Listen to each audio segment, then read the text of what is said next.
leva, né, de detentores da terra, a violência no campo começou a acontecer. As matanças de poceiros, entendeu? As expulsões, né, dos pequenos proprietários, né? Um grande latifundiário ia ao cartório e falsificava uma escritura, entendeu? Como teve um caso aqui em Correntina, onde um grande latifundiário, grileiro de terra, chamado Mário Clemente da Silva, ele originário de Pernambuco, ele chegou aqui e comprou, em Correntina ele comprou uma terra de uma senhora, uma octogenária, mulher analfabeta, lavradora. Ele comprou uma terra de 120 hectares. Só que quando ele foi transferir essa terra para a escritura, ele corrompeu o pessoal do cartório, corrompeu todo mundo e transformou a terra em 12 mil hectares.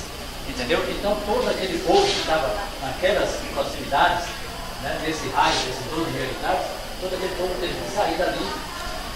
Uns resistiram, acabaram morrendo, e outros fugiram para Goiás e tudo certo.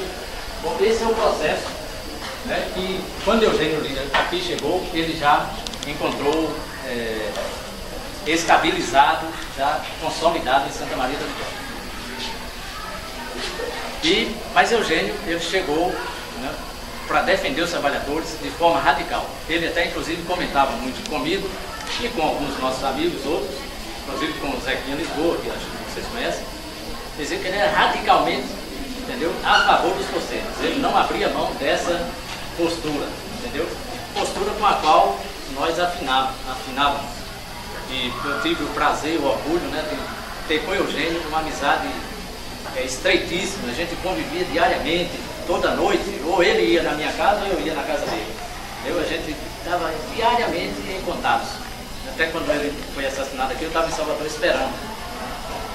Então Eugênio encontrou esse quadro e começou a lutar, a defender, como falei, radicalmente os trabalhadores, os poceiros, e as pressões começaram a acontecer, entendeu? Ameaças de morte, bilhetes anônimos, entendeu? Uma vez ou outra, alguém numa estrada abordava Eugênio para ameaçar. Teve um dos mandantes do crime de Eugênio que mostrou para ele um revólver de todo tamanho, entendeu? Enfim, havia um terror, né, acontecendo em torno de Eugênio Lira, que já estava se armando, né, um esquema no sentido de eliminar esse grande defensor dos poceiros. Inclusive, quando Maria de Jesus deu aí, ela falou sobre uma ida minha a Nicarágua. Quando eu estive lá em 80, eu encontrei com um amigo brasileiro e ele me falou: olha, nós tentamos arrancar o Eugênio Lira do Brasil, não só de Santa Maria, mas do Brasil, para levar para o exterior, porque ele iria ser assassinado. Eugênio, você vai morrer, você vai ser assassinado em Santa Maria. Eugênio falou: eu vou morrer, mas eu morro aqui em Santa Maria da Vitória defendendo esse povo. Mas Eugênio, ele não escapou da morte porque não quis. Ele preferiu dar o sangue dele pelo povo do que, entendeu, estar lá, digamos assim, preservado no exterior, onde quer que seja.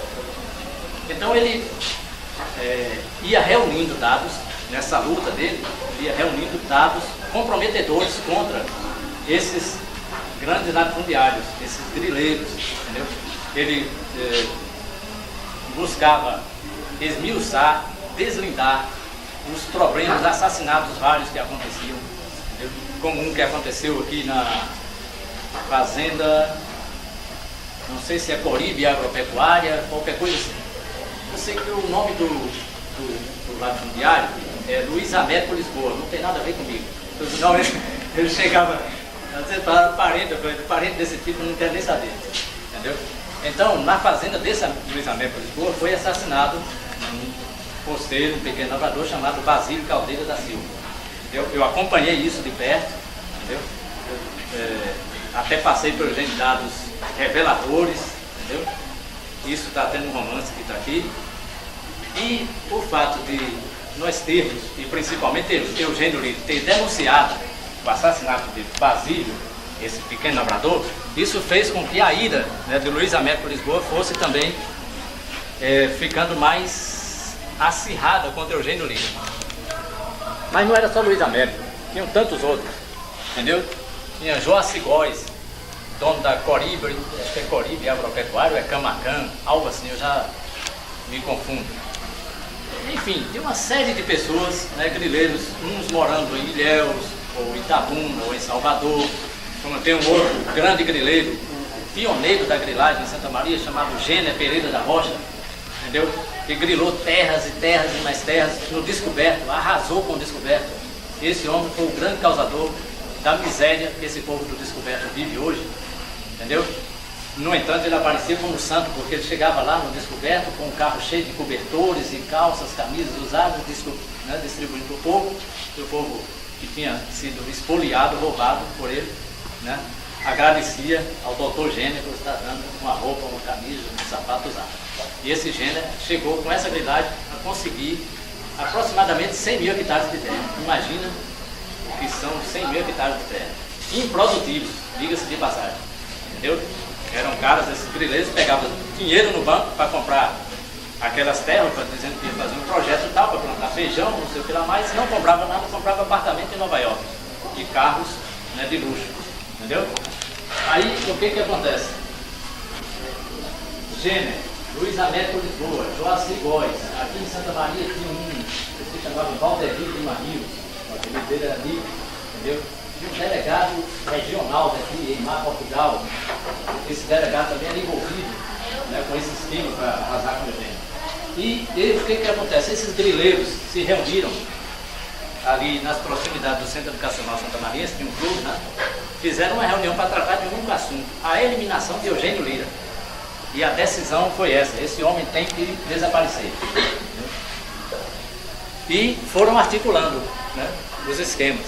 Haviam ameaças assim mais ostensivas, né? Tiveram pessoas aí que ameaçaram Eugênio na rua, entendeu? Tentaram esbofeteá-lo e tal, mas se contornou.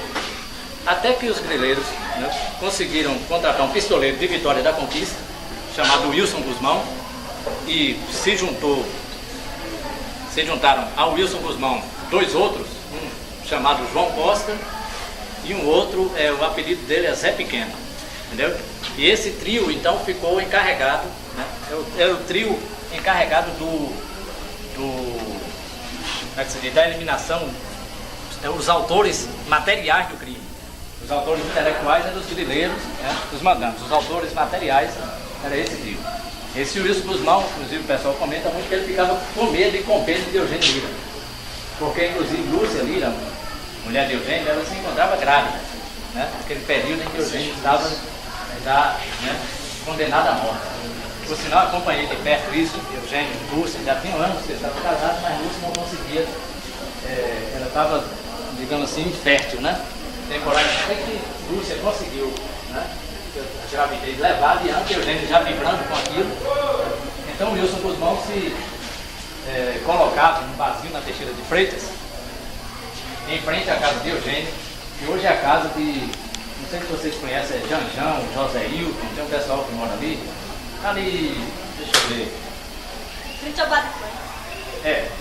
Bom. Aí o Wilson Guzmão ficava no bar e Eugênio da casa dele, né, fazendo aquele calor, ele abria a janela da casa, né, e mostrava o peito, né, para a rua, e o pistoleiro lá no bar, armado e tudo, tá, com a presa, né, e se esconde. Mas o Wilson Guzmão ficava com pena, de a mulher grávida, e vendo Eugênio Lira aquele jeito dele, não ser um maléfico, não ser um homem ofensivo à sociedade. Até que resolveram tomar as providências, que parece que de macumba, não sei o que, deram um bocado de banho na folha desse Wilson Guzmão para ele tomar coragem, o que aconteceu finalmente e lamentavelmente no dia 22 de setembro de 67. Né? Esse crime teve repercussão internacional, porque foi um dos crimes mais bárbaros que aconteceram no nosso país naquele ano. E mostraram, né, esse crime mostrou que a violência dos campos santamarienses estava atingindo um nível intolerável, né? Não havia mais condição de todos ficarem passivos, de adversidade era terrível. Em cima disso se desencadeou uma campanha para combater essa violência no campo santamariense. Violência que também se traduzia aqui na cidade. Santa Maria da Vitória, nesse período, era uma aldeia, entendeu? Comandada por pistoleiros, entendeu? Os pistoleiros e os grileiros é quem mandavam nessa cidade. A violência que era tremenda, entendeu? Enfim, a gente tinha que fazer alguma coisa para combater. Eugênio ofereceu, deu o sangue dele pelo povo. E nós, os seus admiradores, né, e que afinávamos com ele. Ah, sim. Tá. Então vamos voltar, ainda bem que o André lembrou. Como eu disse, havia um esquema já marcado, já transado para se eliminar Eugênio Lira. Só que o que contribuiu para apressar, né, o assassinato de Eugênio Lira foi o fato de ele reunir, né, documentos que comprovavam não só as grilagens, como também roubo de gado, né, desse Valdelir Lima Rios, meu amigo. E Eugênio Lira ia levar esses documentos para Salvador, para a CPI, a Comissão Parlamentar de Inquérito da CPI da grilagem, né, isso em 77. Então, Eugênio Lira, com todos esses documentos que comprovavam a culpa, né, e os crimes desses grileiros, a tendência era de que esses grileiros fossem presos, pelo menos de manhã até meio-dia. Né? Pelo menos as coisas iriam à tona na imprensa e tal, e as coisas iriam se complicar de certa forma, né, para esses latifundiários. Então, com essa questão da CPI e desse dossiê de Eugênio, eles apressaram o processo. Eugênio não achava que iria morrer tão cedo. Tanto que eu me encontrei com ele, acho que foi numa segunda-feira, aqui, falei, eu estou indo para Salvador, e ele falou, você me espera lá que eu estou chegando. Entendeu? Numa quarta-feira, passei numa loja de disco, falei com a dona, olha, Eugênio está chegando hoje aí. Aí amanhã a gente vem aqui comprar um disco. Quando eu fui à noite num barzinho em Salvador, ligo a televisão, aí vejo o crime de Eugênio. Eu já estava esperando ele lá, ele ia levar esses documentos e a gente ia trocar ideia. E ele ia depor na CPI. Ele ia depor na CPI, eu queria complicar as coisas para esse direito. E então acontece esse bárbaro crime, né? O que revoltou a sociedade santamariense, revoltou a comunidade estudantil. Os estudantes aqui fizeram passeatas, né? Nós temos na Casa da Cultura jornais, fotos de passeatas dos estudantes protestando contra a violência. Entendeu? Nós fomos obrigados a fazer aqui um abaixo-assinado para botar para fora daqui o delegado regional, né, pelo envolvimento dele com os criminosos. Entendeu? Eu saí pelas ruas recolhendo assinaturas, algumas pessoas assinavam, outras não, porque tinham medo, né? O terror já estava se instalando. A verdade é que a luta continuou, as ideias de Eugênio prevaleceram e prevalecem, né? E o povo brasileiro, o povo baiano, o povo santamariense continua lutando por melhores dias de vida, entendeu? Continua lutando pelas suas organizações, e enquanto a gente puder reunir meia dúzia de pessoas, uma centena, uma dezena, isso significa uma grande vitória. Significa que nem todo mundo está parado, entendeu? E que a luta, né, a marcha da história continua, entendeu, avançando. Eu gostaria de encerrar aqui, digamos assim, a minha exposição e ficar à disposição de vocês, né, para perguntas, entendeu? Ou quem quiser questionar, enfim, isso aqui é aberto, né, com algum esclarecimento, enfim, como dizem por aí, a palavra está franqueada, entendeu? Se a professora Valdeci, a professora Jesus querem fazer algumas colocações. Os criminosos foram presos. Os criminosos foram presos, Wilson Guzmão, João Costa e Zé Pequeno, foram presos em 77. Eles foram presos graças à atuação do Dr. Libório, que foi juiz aqui, né, aposentado. O Dr. Libório teve uma atuação exemplar e eles foram presos perto da fazenda de um grande grileiro que tinha aqui, que se chama Alberto Nunes. Não sei mais nem se é vivo esse caso. Aí eles ficaram presos até 79.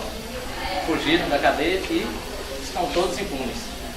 Nenhum deles foi punido, nenhum foi julgado, condenado, nem nada. Ok. E depois de toda a repercussão da morte de Eugênio Lira, houve outras pessoas a se organizarem para tentar apresentar todos os documentos à CPI ou não? Aí não, porque acontece o seguinte, os documentos estavam em poder do sindicato. Né? O advogado que veio para substituir Eugênio Lira, com pouquíssimo tempo, ele se entregou, né, às evidências, quer dizer, se acomodou. Ele não queria saber de atrito com latifundiário nenhum. Ele queria simplesmente estar no sindicato e ganhar o salário e não queria saber de maiores comprometimentos. Nós acompanhamos esse cara de perto e aí começamos a fazer denúncias. Começamos depois, através do jornal Coceiro, entendeu? A gente denunciava a postura covarde desse advogado. Tanto que ele durou pouquíssimo aqui. Logo foi embora, entendeu? E depois, na sequência, os outros advogados que assumiram não buscavam abraçar essa causa já com tanta intensidade, entendeu? E de forma que esses documentos, eles estão na OAB, na Bahia, é um volume, não só o dossiê, o processo reúne milhares de páginas, entendeu? Mas está lá adormecido. Aqui e ali alguém dá uma cutucada para desengavetar o processo de Eugênio Lira. Isso é uma questão política. Nós sabemos que o Poder Judiciário na Bahia está na mão de ACM, entendeu? E aí, essas coisas aí são delicadas, não é? Quer dizer, é uma questão muito intrincada, né? E resultado. Essa coisa de Eugênio Lira ainda vai levar algum tempo, mas eu acredito que pelo menos a gente zelando aqui pela memória dele já é uma grande vitória. Até em relação a esses três assassinos, né? Quer dizer, o assassino e os coadjuvantes dele, aconteceu, por enquanto não, aconteceu em fim de 77, o seguinte, eu estava passando pela casa do Dr. Libório, aquela rua onde ele morava, ali perto do Bradesco, e ele e a viúva de Eugênio Lira me chamaram, né, para comentar que havia um plano de fuga, né, desses pistoleiros, e o juiz e Lúcia Lira deduziam que tinha a participação de um soldado, né, de um policial nesse plano de fuga. Então, apesar de toda o meu raquitismo, né, de ser franzino, Dr. Libório e Lúcia Lira me propuseram o seguinte: você quer ficar lá na cadeia durante um tempo vigiando esses soldados? Eu falei, eu fico assim, entendeu? Eu passei uns 15 dias na cadeia, ia para lá às 8 da noite e saía às 6 da manhã, porque a fuga, né, seria necessariamente nesse período da madrugada, e a gente passava a madrugada todinha acordado, entendeu? Fiquei lá umas 2 semanas vigiando os soldados, entendeu? É uma coisa cômica, né, de certa maneira, entendeu? Mas que nego podia me eliminar. Você arriscando também, estava se arriscando muito. Claro, mas entendeu? Pela afeição por Eugênio, pela causa, né, do povo aí, como diria aí um grande revolucionário brasileiro, o cara diz, eu não tive tempo para ter medo, então você abraça a causa, né? Aí, quer dizer, isso foi em 77 que eu fiquei, né? Em 79 eles escapuliram, claro, com a conivência da polícia, aí os policiais já armaram tudo isso, né? Enfim, é uma história triste, né? Por um lado, né, pelo fato de a gente ter visto, né, um advogado mais combativo que já apareceu por aqui, com todo o respeito, gente, foi herói. E os protestos feitos a favor de Eugênio Lira perduraram por muito tempo que se trabalha no canto? Por uns 3 ou 4 anos, esses protestos ainda conseguiam ser mais massivos, entendeu? Aí depois foram se esvaziando, entendeu? De forma que hoje eu nem sei mais o que acontece aqui, até porque eu não estava aqui ontem, né? Qual foi a situação depois da mulher dele, após a morte de Eugênio? Lúcia Lira, ela foi embora daqui. Foi embora, se transferiu para Salvador, é claro, ela não tinha a mínima condição mais de viver num lugar desse, né? Até porque havia o risco da própria Lúcia Lira ser assassinada também, tá entendendo? Porque não era só Eugênio que estava na lista, tinham vários outros, tinha um listão, né? E esse próprio Wilson Guzmão, ele ia ser assassinado, mas como queima de arquivos, tá entendendo? A história era essa, o Wilson Guzmão ia matar Zequinho Lisboa, ia matar não sei quem, tá? Tudo já articulado. E o Wilson Guzmão depois iria ser assassinado para queimar o arquivo, para não entregar que foi com o delito. Bem esquematizado. Tudo esquematizado.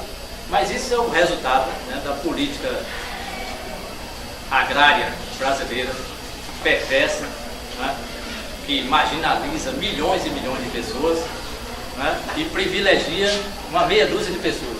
Em Santa Maria, nos anos 70, falo com conhecimento de causa, entendeu? Era um escândalo. Um latifundiário chegava no banco, pegava grana, mais grana, adoidado, à vontade, entendeu? E só para quê? Como eu já disse aqui antes, para comprar apartamentos luxuosos em Salvador, em Nova York, entendeu? E não plantava nada, entendeu? E o povo, com a sua condição de vida cada vez decaindo, porque todo mundo sabe que sem agricultura, sem uma grande produção agrícola, nenhum povo sobrevive. Tem alguma Com pergunta? relação aos coautores, os intelectuais foram revelados? Foram revelados o principal, esse Valdeli Lima Rios, que é Lico, o apelido dele. Esse cara, por sinal, foi visto há poucas semanas num programa de televisão de rodeio, num treco assim, vaquejado, sei lá, no Mato Grosso, entendeu? Tem um amigo nosso que estava assistindo o programa e viu. O cara assinou pelo semblante, ele detectou, né, que era esse Lico, e depois apareceu a legenda, Valdeli Lima Rios, Mato Grosso, numa boa. Esse outro Wilson Guzmão, não sei.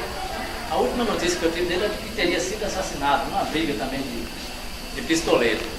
E o terceiro, o Zé Pequeno, nunca mais tivemos notícia dele. Entendeu? Ah, sim, os materiais. Agora os intelectuais, Valdeli, esse outro Teimar Portugal, que é do delegado regional. Esse cara foi para Salvador, a punição que ele recebeu foi ser promovido lá. Né? E um outro chamado Alberto Nunes, que depois vendeu a fazenda que tinha aqui. Enfim, ficaram todos numa boa. Está entendendo? Nenhum sofreu nada disso. Naqueles períodos, era Roberto Santos, era o governador da Bahia, mas Roberto Santos, apesar de ter sido um governador relativamente bom, mas nesse caso de Eugênio ele não teve peito, entendeu? Para fazer com que os criminosos fossem punidos. Por sinal, o secretário de Segurança de Roberto Santos é um coronel chamado Luiz Arthur de Carvalho. Eu não sei se vocês já ouviram falar. Luiz Arthur de Carvalho, que era um grande torturador, entendeu? Nos tempos da ditadura, negócio dele. E aí, em 77 era ditadura militar mesmo, né? E Luiz Arthur de Carvalho, Eugênio, enviava para Salvador, para a Secretaria de Segurança Pública, as denúncias dizendo, olha, estamos aqui correndo perigo de vida. Luiz Arthur de Carvalho mandava um telegrama lá para cá, dizendo o seguinte, que não ia tomar providência nenhuma, que Eugênio se virasse, entendeu? Enfim, era uma realidade totalmente adversa, né? Contra esses lutadores, entendeu? E os coceiros, os pequenos lavradores, após a morte de Eugênio, se sentiram assim como órfãos, entendeu? Quer dizer, era um grande lutador, né? E o povo tem muito isso de colocar todas as suas esperanças em uma pessoa, né? De forma que o próprio sindicato começou a sofrer um processo de decadência. Aí as coisas foram... Cadu, que hoje é o prefeito de São Félix, ele era o presidente do sindicato, né? Aí as coisas começaram a ficar meio acomodadas, né, nesse sentido, gente com medo. Talvez com medo. Enfim.